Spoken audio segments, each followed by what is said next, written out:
The Korean Angelica, also known as Angelica gigas, was discovered by Barry Yinger in Korea in 1981. On his first trip, he did not procure seeds of it, but later on he did, and he brought it to the United States.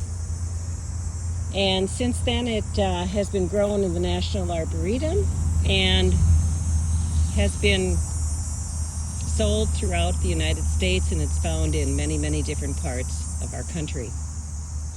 You can see when it first starts out, there are these little bulb-like features that contain the flower head, and eventually they open up and emerge into these, what I think are spectacular flowers.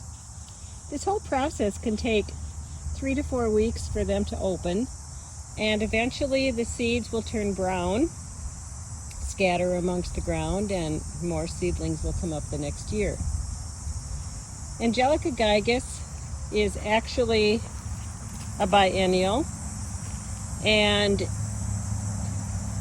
I have found if you keep these flower heads cut off before they go to seed, it will turn into a perennial. But it's pretty to let it go through its whole life cycle.